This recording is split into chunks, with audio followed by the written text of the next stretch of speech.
The IAAPA Expo Europe is, over.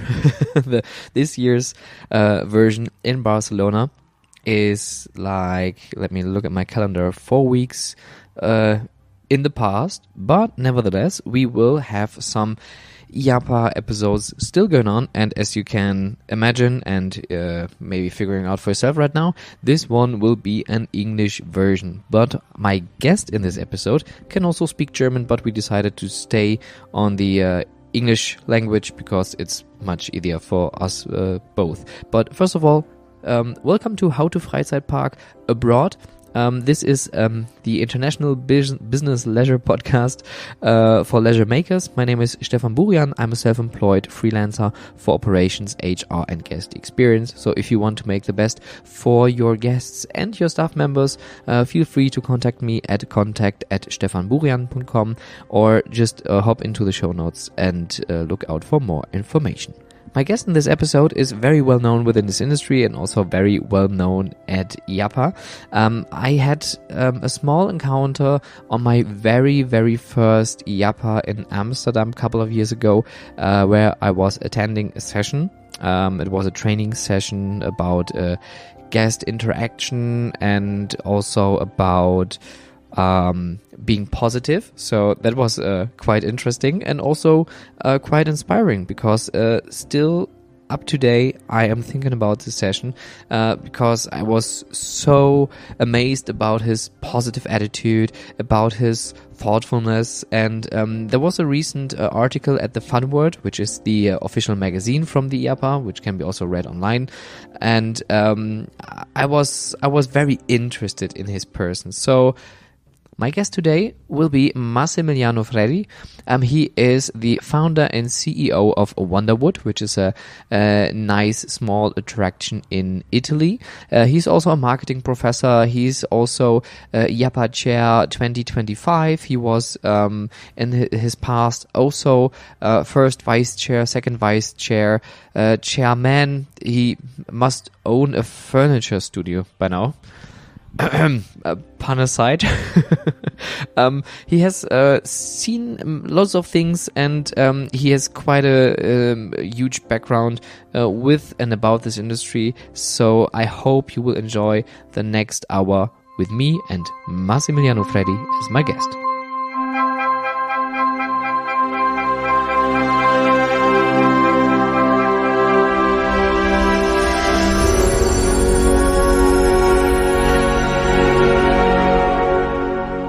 I was trying to scratch some pieces of my Italian together because my grandfather is was from Catania, and Oh, wow. I learned a little bit of Italian, but I can't really. I know buongiorno, come stai, and that's it.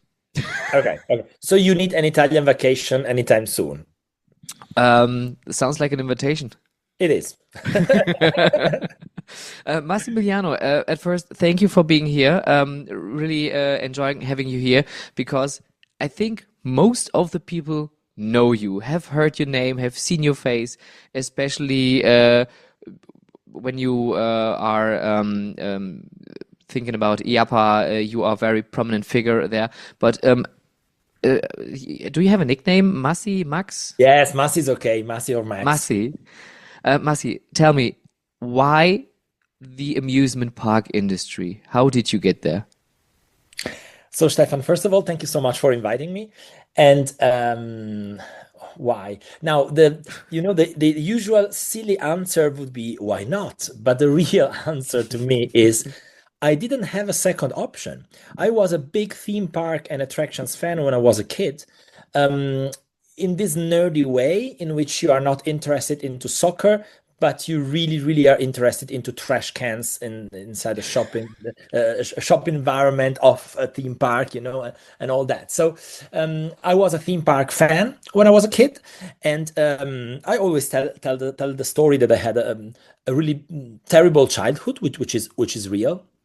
I am an orphan. My mother died when I was really a young kid, and then my whole life until when I got, I would say until when I got 14, but then when I look back until when I became 18, maybe was challenging.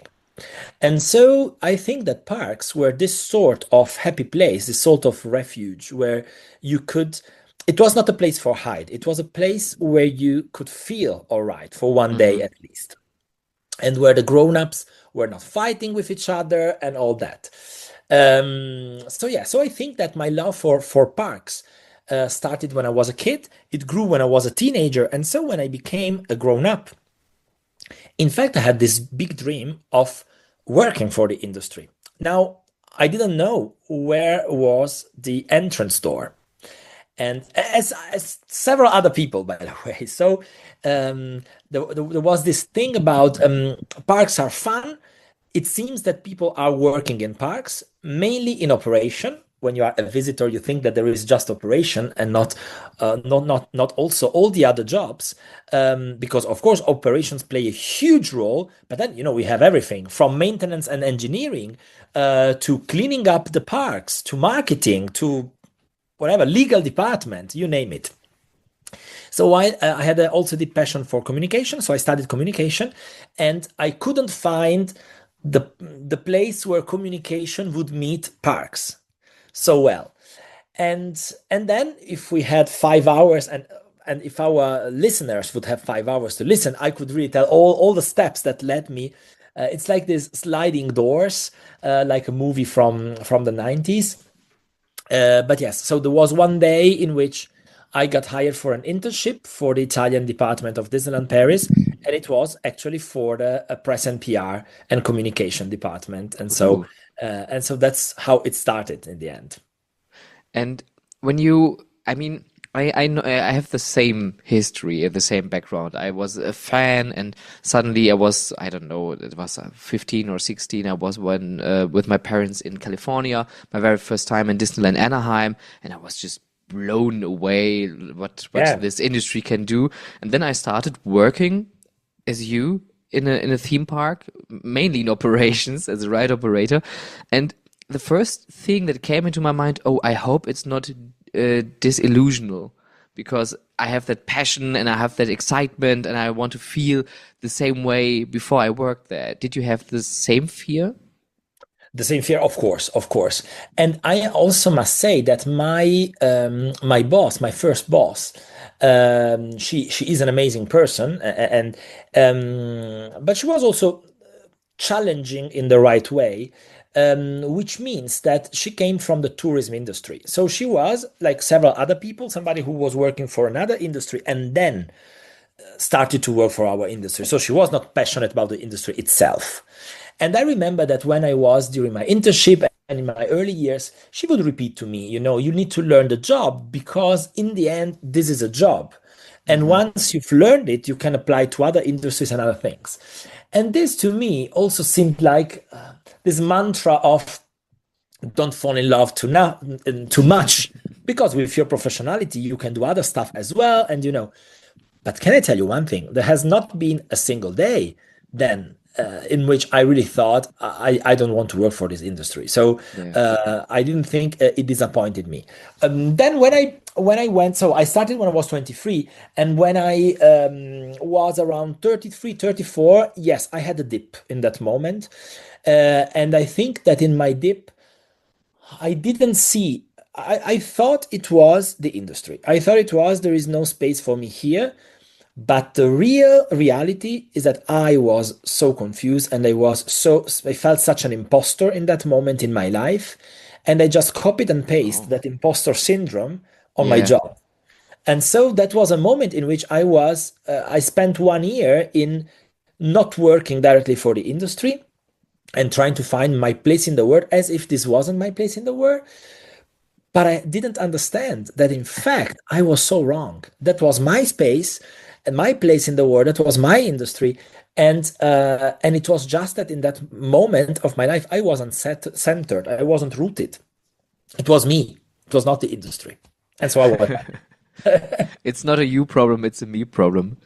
But Yeah, it several sounds times. imposter syndrome is it's such an interesting thing because when you feel that way, there's nothing to break free out of it. So did this 1 year of stepping back did help you to center yourself, Or was it more like, okay, I need to really figure out myself, what do I want to do for the rest of my life? Fantastic question. So, let me give you a very quick background. Quick background is that, as I told you, I had a difficult family. I grew up mainly then with my grandmother. And in 2012, so when I was 31, she got Alzheimer. And it was a 2 years, very, very difficult 2 years. So in 2014, she passed away in the end. So I was 33. And to me, of course, it was a whole shift of paradigm of my life, Yeah. because the most important person of my life was no longer there.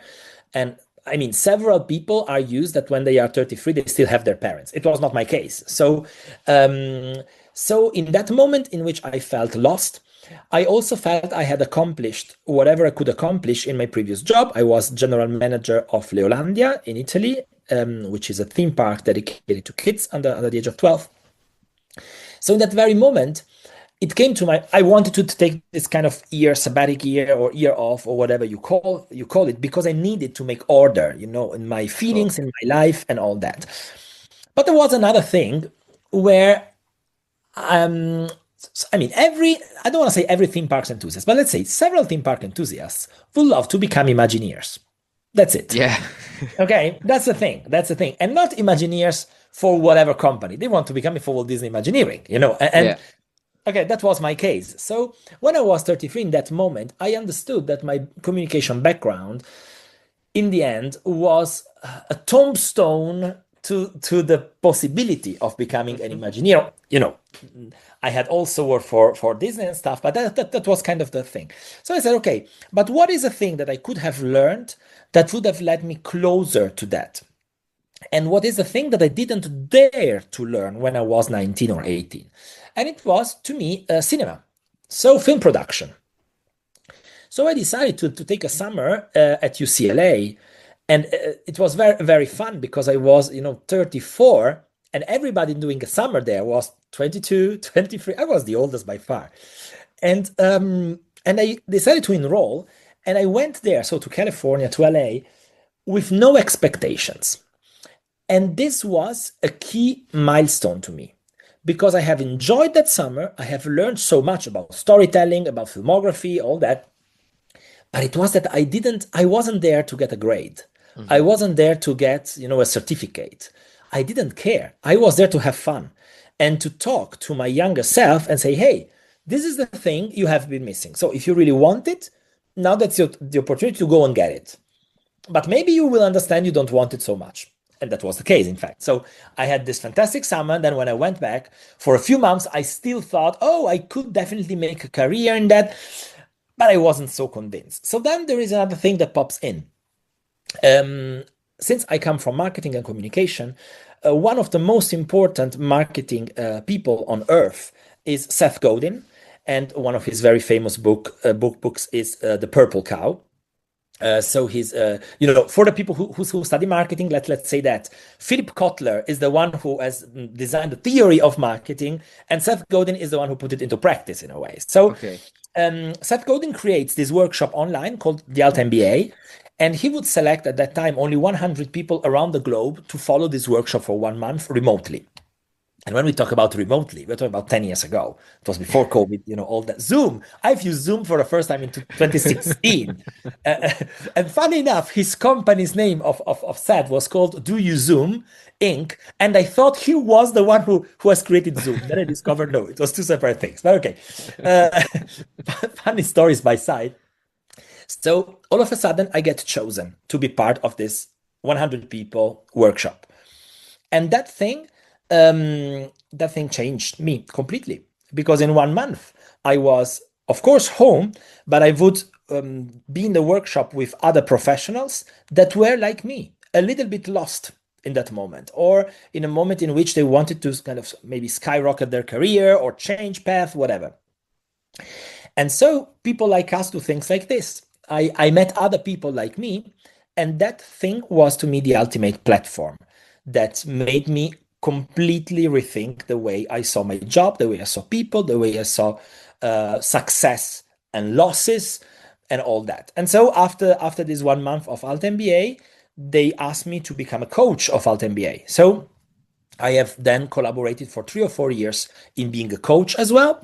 And by coaching other people, very often you learn a lot also about yourself, and you observe dynamics through other people's eyes. And that's how then I came back to the industry. Awesome. That's a very long shot from California to film and movie production and storytelling to this particular moment. Is there any moment where you think that was a little bit too short-sighted on some points, that you made some decisions too emotional, or do you think no, that is part of my story and that's what get me here today? The only thing that I regret is that I should have believed in myself much earlier. Yeah. And I think that this is a thing that everybody should repeat to themselves as a key point. I'm just back now home from a US trip with Michael Shelton from IAAPA and Gina Klassen from the Herschen Group, and we went to Dollywood. And of course, when you are in Dollywood, you can't help but being influenced by the way of thinking of Dolly Parton. And so Dolly Parton is not famous in Italy. So it's not somebody that I would, Michael Jackson was very famous in Italy. Dolly Parton is not. But I'm a big fan myself. And digging deeper into her story, I think that what made her story so quickly good, with all the ups and downs she then had, is that she believed in her dream. Like her dream was so big and so important to her that girl, grown up on the countryside near Pigeon Forge and so on, she wanted to go to Tennessee. She wanted to sing on that stage, and she made it. And when we tell it like this, it seems easy. It was not easy at all, but it was relevant for her. And it was more relevant than any possible imposter syndrome, than anything related to where you come from. So I think that I have been the worst enemy of myself for so many years. And I only accepted, in the last 4 to 5 years. So I would say that my 40s are the years, I'm 44, the years in which I have accepted that I might be a right fit for quite a few things. And this made me leap extra. And I think that IAAPA has played a big role in that. Yeah, first of all, I love it. I absolutely love it, and I adore this believing in yourself.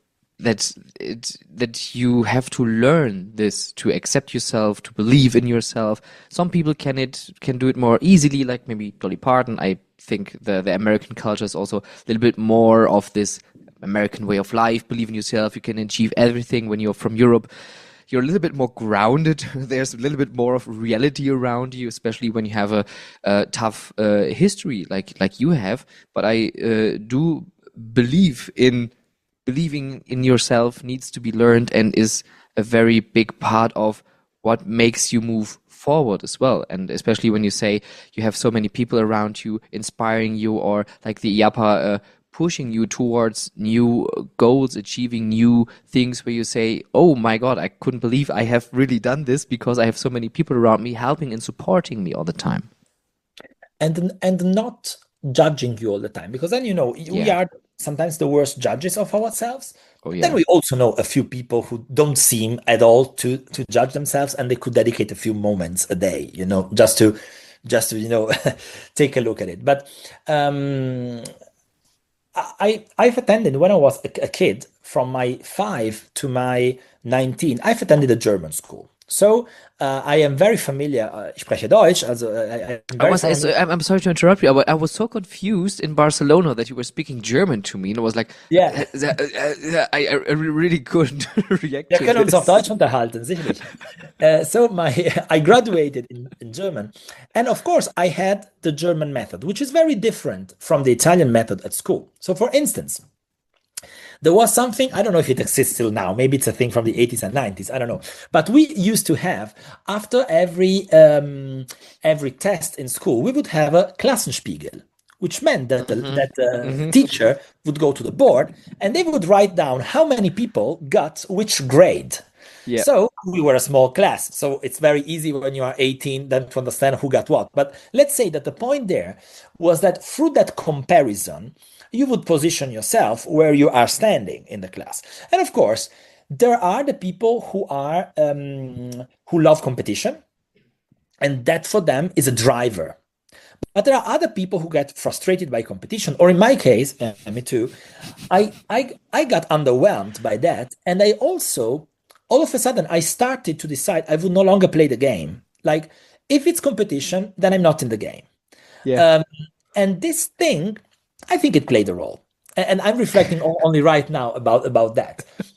Because in the end, what I've learned at Alta MBA was the only person you can compare yourself with is yourself yesterday. So if today I'm doing 0.00.1% something better than yesterday, then I'm winning. Yeah. But that's me against me. And by reframing this, I took away this pressure where I didn't want to compete, but I never felt good enough to compete. That was the real thing.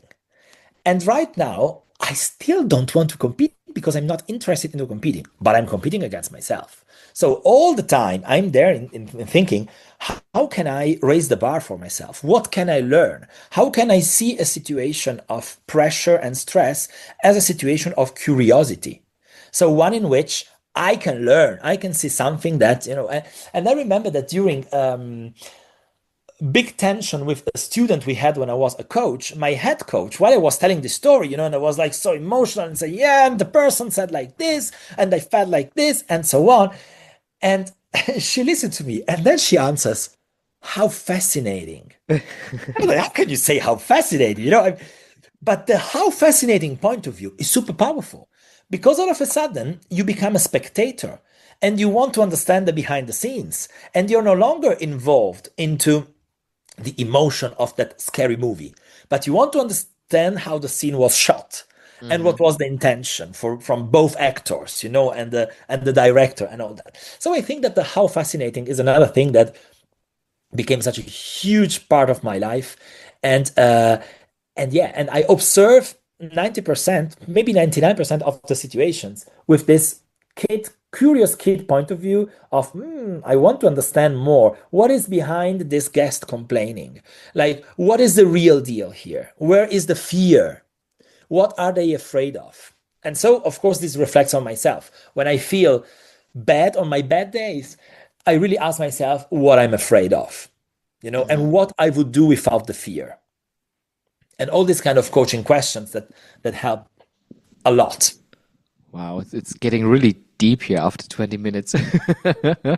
Shouldn't we talk about coasters and the tractor? I'm confused now. I've so many episodes talking about roller coasters and stuff. I think that this is the most relevant episode I've been done doing this year by far, really. And I'm really enjoying this so far. And I'm really thinking about what you said about the Klassenspiegel. I still remember this from my childhood when we had that, and I was one of those kids. I was like, no, I'm not competing. I can't compete. I won't compete. I want to do my best as I can with my certain skill set I have. And when I think about competition and competing, the first thing comes to my mind is our industry, because I'm always so fascinated about it because we are very close competitors, sometimes just a few kilometers away. But on the other side, if you have a problem, an issue, you're struggling with something, you need help, you can just go around, knock on the door and say, hey, I'm sorry, can I borrow a tablespoon of, I don't know, flour because I want to make pancakes? And they say, of course, just come in.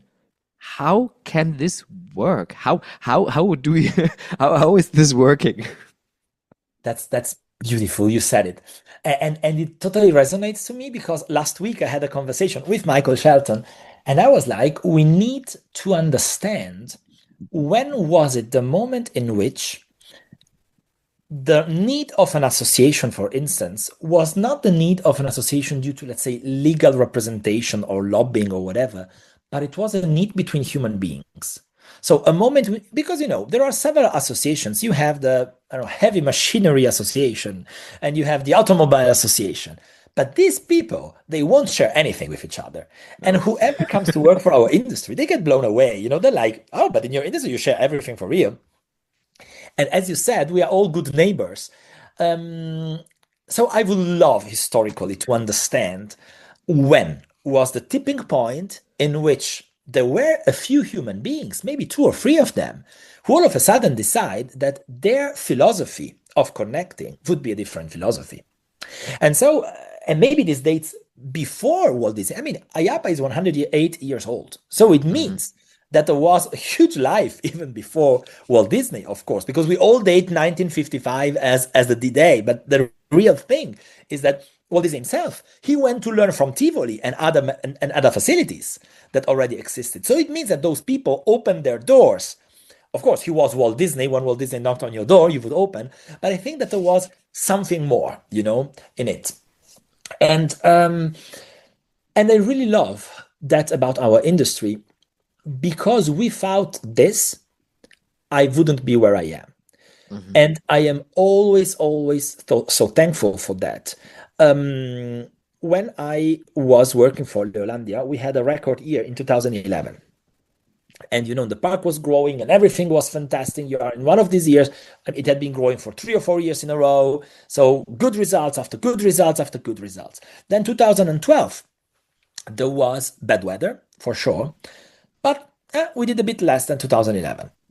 And then 2013, the weather was still not good, but we still didn't get back to that 2011. And I remember the sense of frustration I had and the deep sense of loneliness, because in the end, most of the attractions are in the middle of nowhere. And you are in the middle of nowhere, and around you, you don't have people like you. You need to have a vision. You need to keep the team motivated. You need to keep the investors on a long-term strategy. You need to do a lot of things, and it's very hard. So at that moment, Jacob Wahl was working for IAAPA EMEA, and I was an IAAPA member, but I didn't have deep connection. So I would use IAAPA for the trade show, and if I needed precise information. And so I remember reaching out to Jacob and say, hey, I'm here. I don't know actually what am I going to do, because after 2 years in a row like this, I'm out of ideas, and I would love to visit some other parks, and mainly in Belgium and the UK. And I remember he writing every single email connecting me, the Italian member, to Bobbejaanland, to Paulton's Park, to Alton Towers, you name it.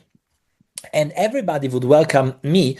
And again, I was not a competitor, of course, because I was far away, but let's not forget that some of these parks were already part of big groups. But they would welcome me for the day or half a day, and their managers, they would show me around everything, their backstage and all that. And I would take notes and notes. And in fact, one of these visits was more transformative than the other, even more. And that was with Paulton's Park. On that morning, I entered the park. The parking lot is so busy, packed. I enter the park is empty. And I'm like, where did they hide all the people here? And their director tells me, it was the owner actually. And he tells me, yeah, wait and see. We turn a corner and we enter Peppa Pig's land. And when we entered this, everybody was there. And I remember by seeing this, I thought, oh, preschoolers. Oh, how didn't we think about preschoolers? And so when I came back, I really started to share it with some of my team, and everybody would say, like, preschoolers? I mean, preschoolers, kids under 3 or under 100 centimeters, they come in for free. So what are we talking about? And it was about reviewing our complete strategy. And we did it, and we negotiated, and we had Peppa Pig. We were the second park in the world to have Peppa Pig at that time.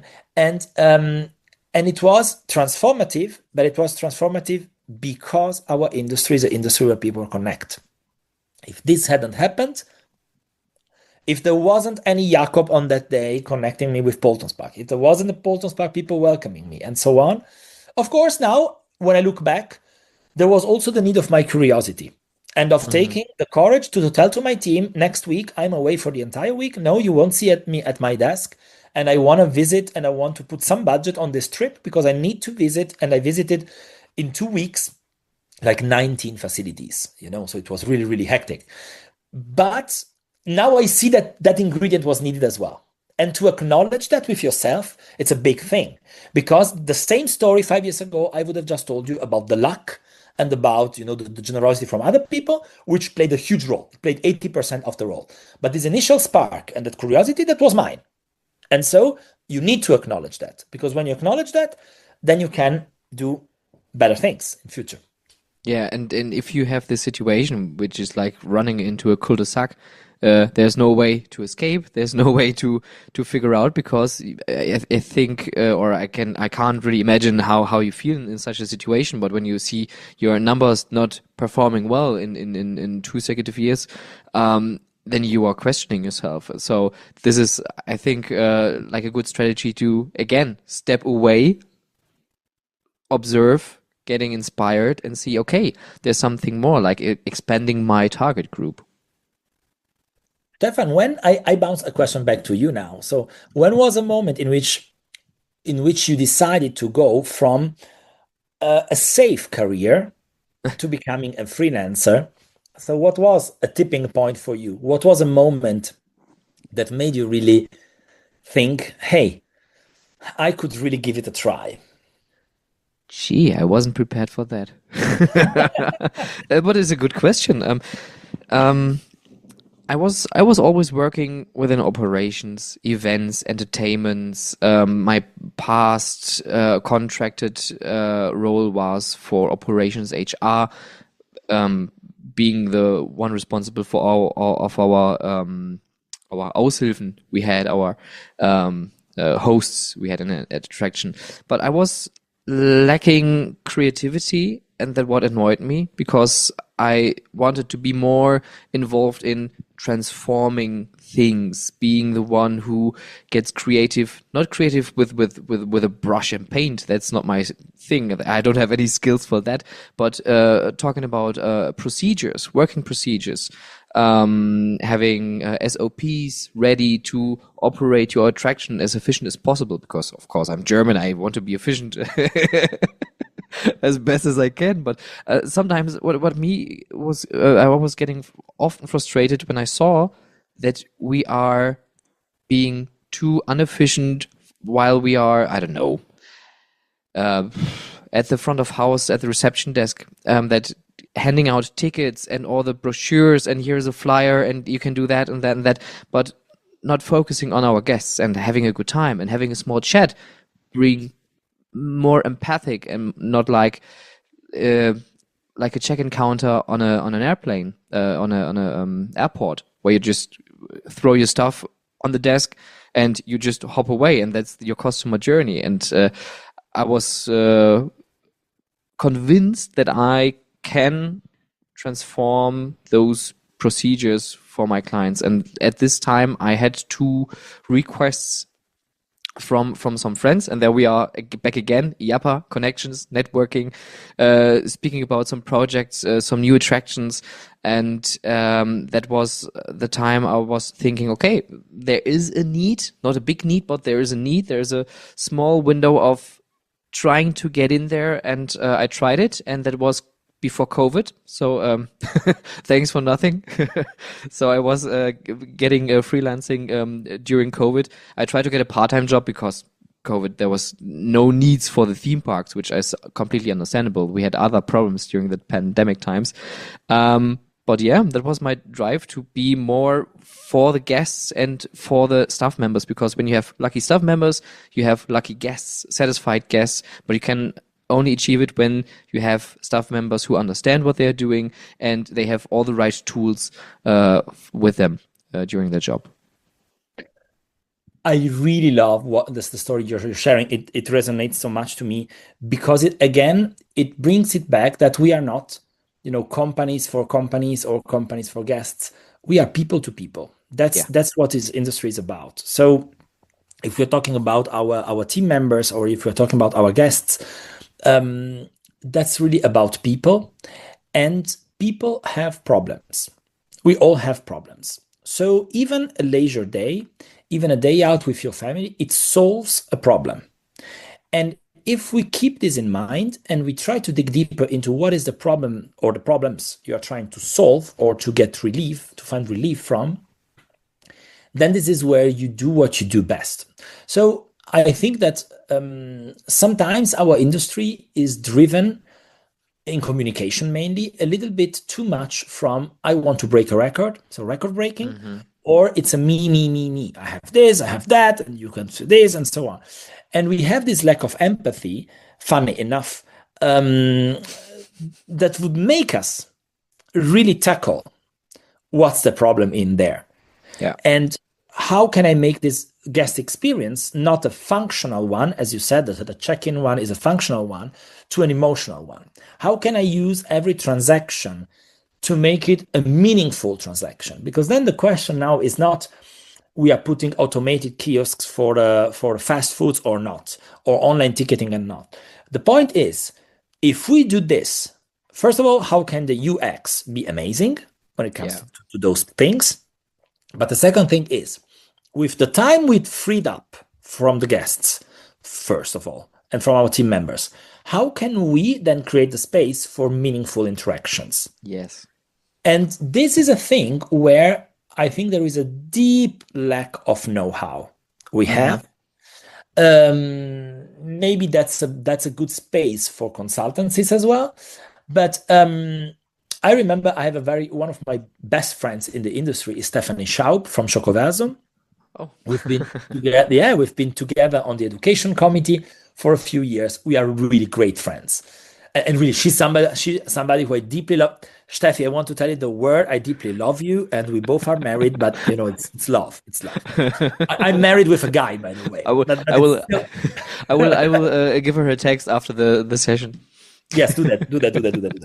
We are very, very good friends, and I can't help but telling around the globe the story of Schokoversum. They built this chocolate museum in Hamburg, and they are among, I don't want to say the worst rated attractions, but yeah, they don't have a good rating because the design was focused on saying, let's build a chocolate museum.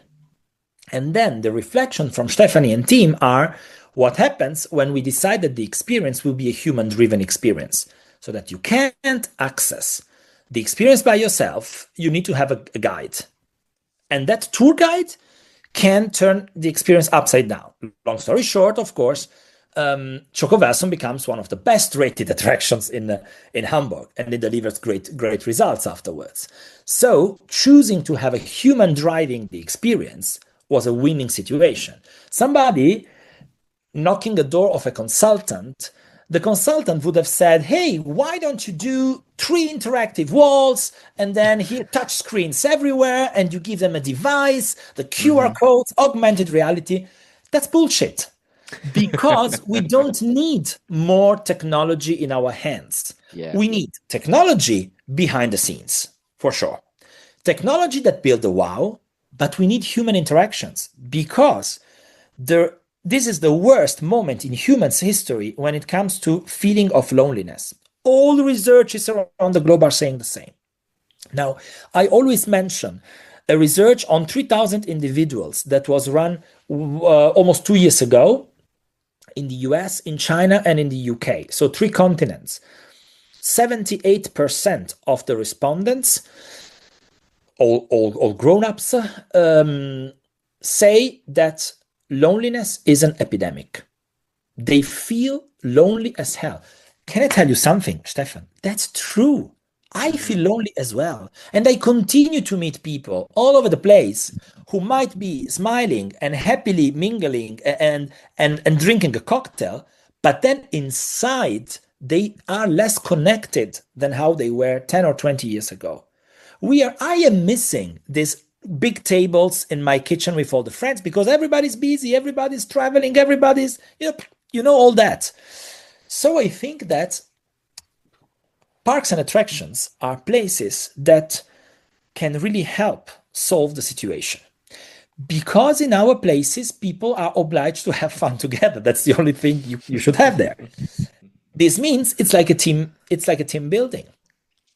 all the time. And you do team building with your friends, with your family, with the people you love, but with whom every day you don't have enough time, focus, whatever. We make excuses to connect. So that's why I think that we are in the industry of deep connections. And that's why I think that we all as attractions have a huge responsibility, but also a huge opportunity in being those connectors, in being the places where people talk to each other and where they have fun, where they smile, where they do silly things because we take care about their safety. If not, I don't want to say, but that's the place where things happen. I was flying yesterday from Orlando to Frankfurt, and I was flying on my own. But I love to observe people, and looking at the people around me, people who are naturally traveling together, let's say couples, when they sit on the airplane, all of a sudden they want to take a break from each other. So one starts to read, the other was not. And if you hear people talking, we are no longer used to, and we get pissed off. So we are like, oh, they have been talking all the time. Jesus, they are connecting. Finally, somebody connecting. And if you are traveling with a colleague, you always hope that they won't be sitting next to you. That's true. We all think that. We don't say it out loud, but the real thing is that because we want to have this me moment. But the point is that this huge collection of me moments is making us feel super lonely and no longer used to that. Damn, that's good. This is really, really striking me hard because I had a similar observation past 2 weeks ago. I was at Europa Park and I was there alone because I was working there. And I was sitting there in the restaurant, just having a me moment. And I was observing a Dutch family sitting across the room, but also more or less alone. Everybody was staring at their mobile phones, and there were no interaction at all. It was really sad, and I was like, what is up with them? What are they grumpy? Are they just exhausted from the day? Because spending a complete day in a theme park is also exhausting, of course. But what's up with them? And suddenly, one of the guitar players came around and played Volare. And they were like, oh my God, just go away. So, a little bit awkward. And then he sat down next to them and tried to interact with them and trying to get them to sing along. And at first, of course, they were struggling and just 30 seconds, 50 seconds later, they were all singing. The guitar player left, and afterwards, no smartphones were touched. They smiled, they chatted, they spoke, they had a great time because they were just remembered from that one single moment. You are here together. It's your time. You can't just spend your time alone if you like, but it's your chance now to grab that time, to take that time and, take care of it. Because how many times, especially when you have grown up children, will you share those moments? Boom. I think that this is something that we need to spread like a disease right now. Yeah. We need to do it. We have the responsibility to do it. Also because I don't know if you have the feeling now there are several players that come from outside of our industry, and they talk about experience, and they want everybody wants to become an experience right now. Yeah. But the big difference between an experience and a non-experience, I think it's connection. And so we can design beautiful places, but Walt Disney used to say, but it takes people to make it a reality. And I think he was super right in saying people, because it doesn't say cast members and it doesn't say guests. He say people, because that it's on the two sides. And then, hey, we all say that was Walt Disney, and then maybe it was Marty Sklar or it was somebody else from his team, and then it became part of Walt Disney. But let's imagine it's Walt Disney. I really think that this people to people is ultimately what we need to fight for, and we don't need to go for second best. So I'm very critical. I've been a consultant myself. I consult sometimes as well. I'm very critical to myself. I'm very critical towards consultants. And I usually say that I'm critical to consultants who have never operated a single day in their lives. Yeah. Because if you haven't operated, what kind of advice can you give me? Hmm. Hang up So more signage. You need more iPads. You need an LED wall. whatever, this is a beautifully designed immersive experience. What does immersive mean? Oh, gee, the immersive. There's it again. Everything is immersive now, huh? The supermarket is immersive. So what I or yesterday I read an article about possible project of the Disneyland biggest park in Europe built in southern Italy in Calabria, dedicated to ancient Greece. So I'm reading this article, of course, and say, yeah, sure. And then I start to read all the words they have put there. There will be augmented reality, IA, and I really think, come on, guys, whoever did this project, he doesn't know what real life is about. Nope. Because in the end, we really, why are rides, amusement rides, flat rides still working so well? Why is it happening? It's happening because they deliver the minimum viable smile.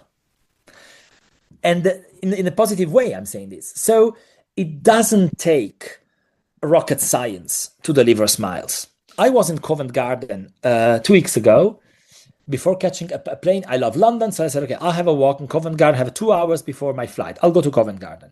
And there are these young people who make magic tricks. And they go there, they alternate themselves, so every 1 hour you have a different one.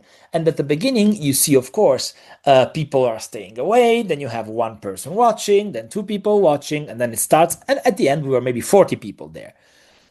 The guy was amazing, and I was there reflecting, why is the guy not working for Alton Towers? He should be there in the queue lines, he should be there everywhere, because this person is a people connector.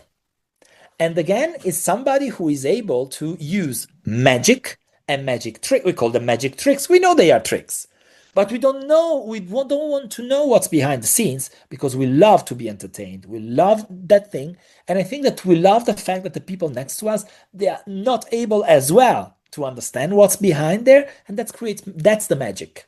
The magic is not the trick. The magic is the impact on the people, I think, and that's how we need to consider ourselves platforms. We are platforms, and we need to continue to deliver magic to the people in this way. How will they feel the magic? Not what they will see. It's a different way. Yeah, and the magic is, I think the magic recipe is very simple. And you mentioned it so many times.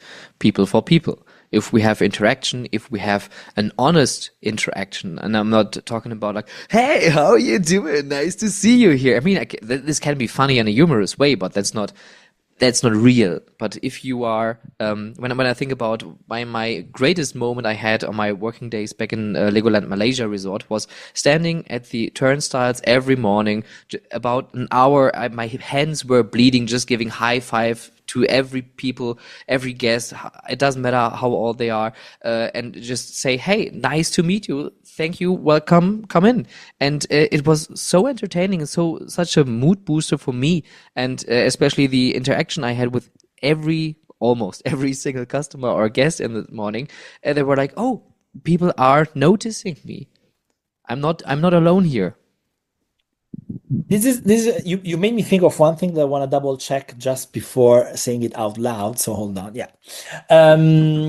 This makes me think of a quote that I always tell to people who ask us, what is the best moment of your job? The best moment of our job is to be at the turnstiles at the end of the day. When you look back at the people leaving the park and you look at their faces, and they are devastated. I mean, they are so tired, and Yeah. kids are on their strollers just sleeping, and the parents, you can see them sweaty, but you can tell they are happy. And that's like that. And when we think about these meaningful moments, so a month ago, Chris Clark from Universal Studios Beijing came for a European trip, and he visited me in our park here on Lago Maggiore. And fun enough, Chris and myself, we don't know each other very well. We are colleagues, but we don't know each other very well. I've picked him up in Milan with the car because I was there, and we were driving for 2 hours together. Now, those 2 hours between two human beings in the car After the 5 minutes talking about business, it became personal immediately. And to me, they were 2 transformative hours. And we left that car that we were no longer the same people that boarded that car first. And this is the moments for which we live. These are the moments that we desperately need. We need to be connected, not only to the people we care for the most, but also to strangers. Because again, I'm not sure that the Tinder or Grindr model is still working. We are in this distraction society where everything is sliding and skimming through, it's a Netflix effect. I can spend 1 hour in choosing what is the series I want to watch, and then I have no longer time to watch the series. It's a bit of that. So what we can do is also to reflect on how can we make sure that we make people meet people who don't know each other before.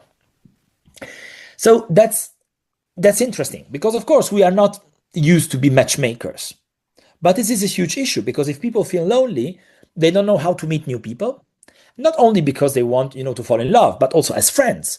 And the communities, if you bring together a business community, let me talk about IAAPA events. IAAPA events are mostly very, very nice. And no matter if there are cocktails, receptions, visit to the past, and whatever. But if you are alone, if you don't know anyone, because you are the only person that your company is sending, those events are nightmares. Because you are there with your sad cocktail in the hands, hoping nobody will see you. And nobody will notice how miserable you feel being alone. And this applies to the vast majority of people. So my point is, how can we, and I put now the IAAPA hat, but I'm a volunteer to IAAPA. I'm not an IAAPA employee. But we had a nice discussion at IAAPA HQ last week. How can we make those events moments in which you enter and you didn't feel part of a community? You had just bought a ticket to an event. But how can we make you leave with a list of people that you have connected with deeply? It's not about exchanging business cards. How can we make sure that we introduce you to it? We help you creating your network. This is what Jakob did with me over 10 years ago when I wanted to go to Bobayanland, or Wallaby. It was not about I'm just putting you in contact, but I'm creating the platform for which in the moment you guys will meet, you will have something to tell each other. Mm-hmm. And that moment creates magic, creates friendships. And now when I enter an IAAPA event, I always know somebody. But that's because that frame was created. Because as much as you wouldn't think that, I am super introverted. To me, it's a nightmare to go out there and to introduce myself to somebody. I would love to disappear. So to make sure that there is a platform that helps me win over my dark side, it's super important. The dark side. So, so to you are doing a podcast, and to me is, again, in your hands, you have a platform. So what is the next step for you? How can you make sure that your audience can connect with each other? And how can you be a facilitator or an empowerer of deep connections, of meaningful connections? Because this changes it all. Yeah. This changes the game. And the game is always about, in my opinion, telling stories, telling fears, speaking about challenges, and that's the main base of this platform we have. And I'm so glad that we have so much in common, because I'm a hermit crab for myself. When I had done my days back then as a ride operator, like 10 hours a day during Halloween every day, the only thing I was desiring on my back home was no speaking, no looking, no radio in my car, just silent, just be quiet and go in bed and just stare against the white wall for half an hour to be grounded again. But Massi, I'm so happy that we found that time, and I was in the first 20 minutes I was like, okay, when we can speak about your attraction and being a founder, grounder, CEO, whatsoever. But this was so eye-opening and so really, I'm not joking, I'm so touching to me that everything we would speak about right now would just destroy the past hour. I love that. I love that.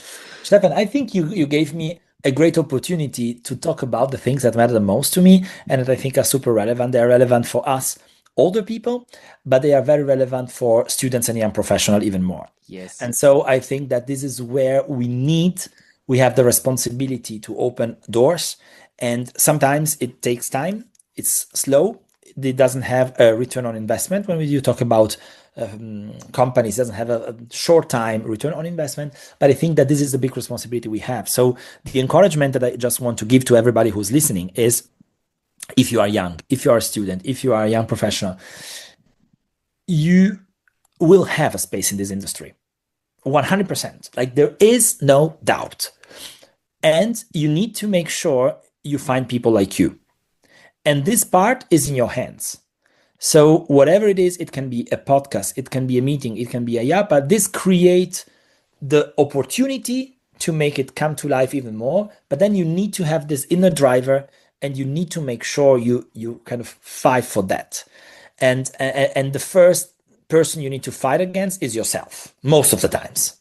So this is something that I really, really hope. And hey, who knows? Maybe Stefan, we will think next year about a second episode, and we'll see, hey, what has happened 12 months from now? And how is the world changing? And I hope it will be changing for the better.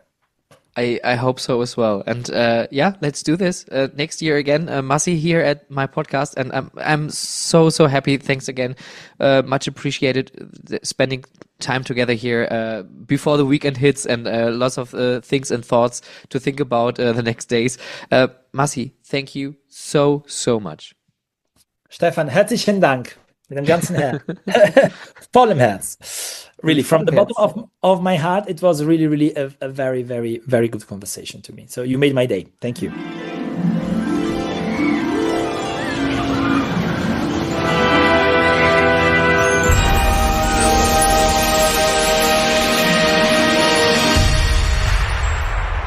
This was so amazing. Oh my God. I was afterwards still thinking about our chat, because he's so right, and it's always about the small and little things, and the little things we mostly forget, which is having human interaction, having a nice conversation, being empathic,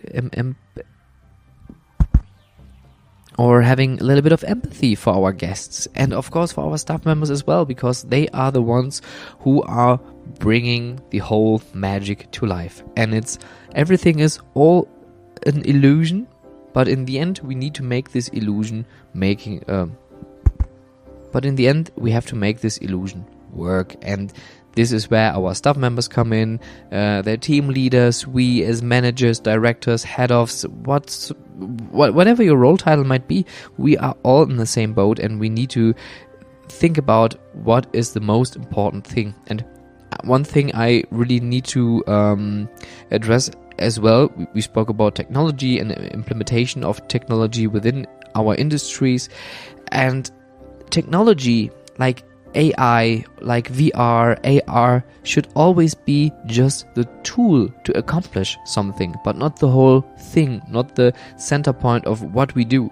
Because when we use technology, it may assist us within our procedures. We have our standard operating procedures to make more room and free time to interact with our guests. That should be our goal.